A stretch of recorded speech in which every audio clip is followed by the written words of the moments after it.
इमरान खान के बेटों ने इंटरव्यू दिया है स्काई को और उसमें कहा है कि इमरान खान शदीद नफसियाती अजियत का उनको सामना है और वो डेथ सेल में कैद हैं।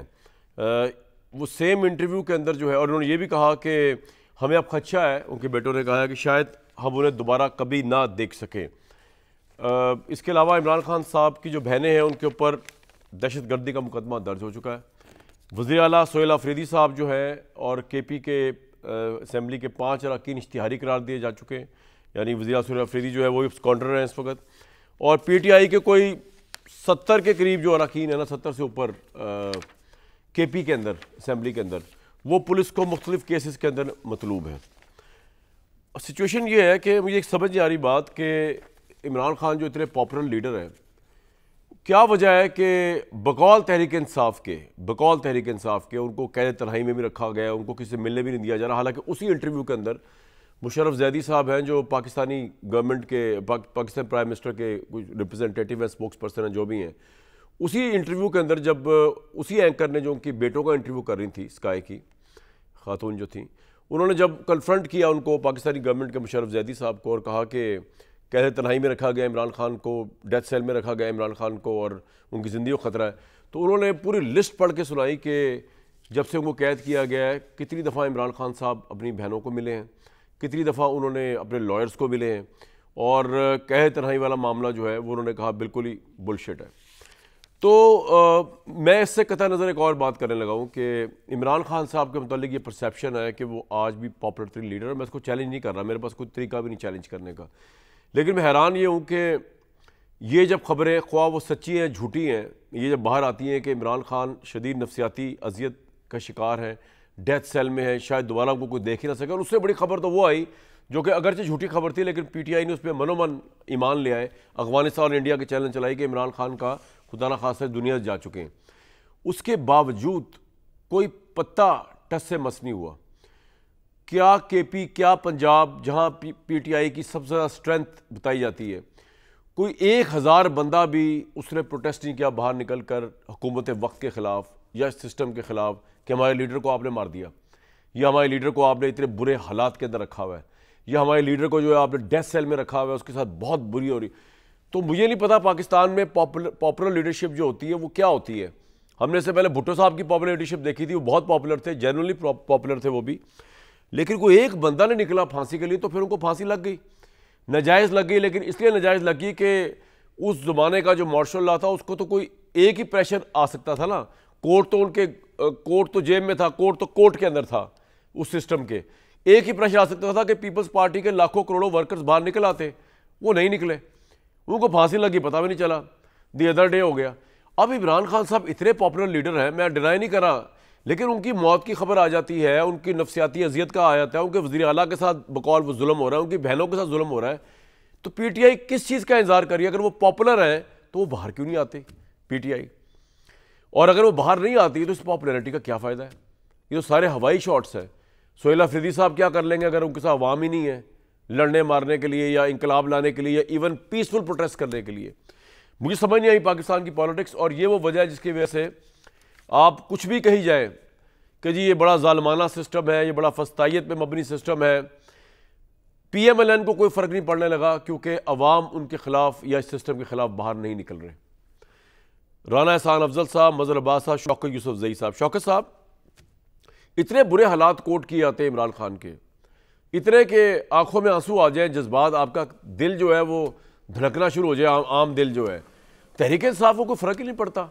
इमरान खान साहब की हफ्ते से ज़्यादा खबर चलती रही, दुनिया चले गए, कोई एक बंदा बाहर नहीं निकला, कोई मुजाहरा, कोई प्रोटेस्ट, कोई पीसफुल कुछ नहीं हुआ। अब इतनी इंटरव्यू आ गया उनके बेटों का कैद, तो सर क्या पॉपुलैरिटी, क्या समझ नहीं आई कि क्या आप लोग नाकाम हो गए एज अ पार्टी लोगों को ऑर्गेनाइज करने में। लोगों को तो खुद निकलना चाहिए यार, परवाह किए बगैर किसी चीज़ के। जी बिस्मिल्लाहिर्रहमानिर्रहीम, बहुत शुक्रिया।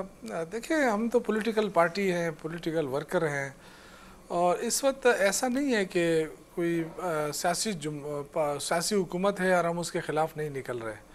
अब आपको भी पता है कि सियासी हुकूमत जो है वो इस्टेब्लिशमेंट के सहारे खड़ी है, और हमने देखा कि 2-3 प्रोटेस्ट हमने किए, उसके नतीजे के अंदर हमारे वर्करों के साथ जो जुल्म ज़्यादती हुई।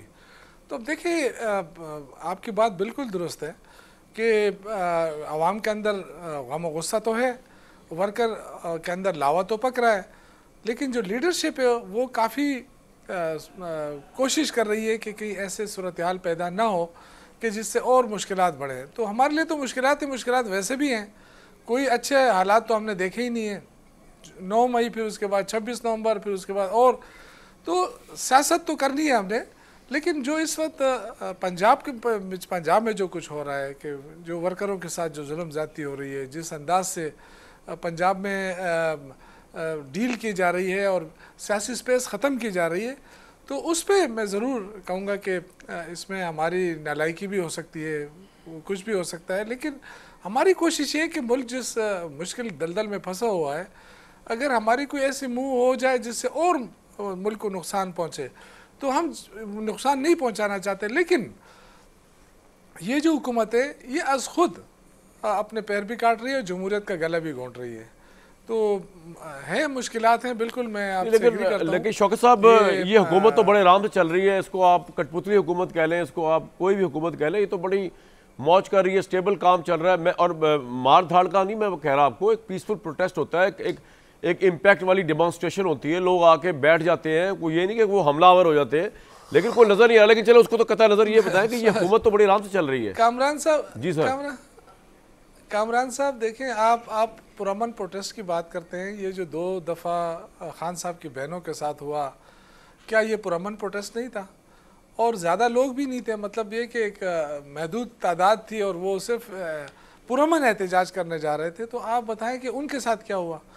तो पुरअमन एहतजाज तो है न एक्सेप्ट नहीं है, इनको कोई एहतजाज एक्सेप्ट नहीं है। अब आप देखें, अल्लाह की शान देखें, कभी ट्रांसपोर्टर हड़ताल करते हैं, कभी जो है टेक्सटाइल मिल वाले एहतजाज करते हैं, कभी फ्लोर मिल वाले एहतजाज करते हैं। तो लोग तो परेशान हैं, इस हुकूमत ने डिलीवर तो नहीं किया। आप देख रहे हैं कि कर्जे ही चढ़ रहे हैं मुल्क के ऊपर, अवाम को कुछ 1 रुपये का रिलीफ नहीं मिल रहा है। मैं आपके बात से 100% इत्तेफाक करता हूँ, लेकिन हमारी लीडरशिप ये चाहती है कि कहीं ऐसे हालात हमारी वजह से ना बने जिससे मुल्क को बहुत नुकसान पहुंचे। और ये मैं आपको यकीन से कह रहा हूँ कि जो एटीट्यूड इस हुकूमत का है, एक दिन ज़रूर ये होगा और आप सब देखेंगे कि हालात ख़राब हो गए। लेकिन अल्लाह ना करे कि वो सूरत हाल आए, क्योंकि हुकूमत में सुनने की ज़रूरत नहीं है, हुकूमत में बर्दाश्त की ज़रूरत नहीं है। और सब जो है ना आके सब हरा हरा कहते हैं जी बस सब ठीक है जी, ये तो सब मुल्क चल रहा है। तो ऐसे मुल्क नहीं चलते कर्ज़ों के ऊपर। ये आप देखेंगे कि आप सूबे के हकूक़ नहीं दे रहे हैं। खैबर पुख्तनख्वा के 4500 अरब रुपए बन गए, NFC के, NHP के और बहुत सारे। तो कौन देगा ये पैसे? आप अगर नहीं देंगे सूबे कैसे चलेंगे? तो अगर आप ये काम करते हैं, एक तरफ आप मरियम साहिबा की जो हुकूमत है उसको आप फुल NFC का शेयर देते हैं और हमें आप हाफ भी नहीं देंगे, तो उसका नतीजा क्या निकलेगा?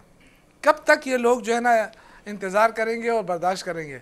ये खुद हुक्मरानों को सोचना चाहिए। मैं आपका मशकूर हूँ कि आपने बड़ी ज़बरदस्त और एक अहम मौजू छेड़ा है, और तो ये हुकूमत को खुद सोचना होगा। आज तो ये मज़े कर रहे हैं, लेकिन इसका जो नताइज है वो बड़े खौफनाक मैं देख रहा हूँ, मुझे नज़र आ रहे हैं। राइट सर, ये आपका पॉइंट आ गया।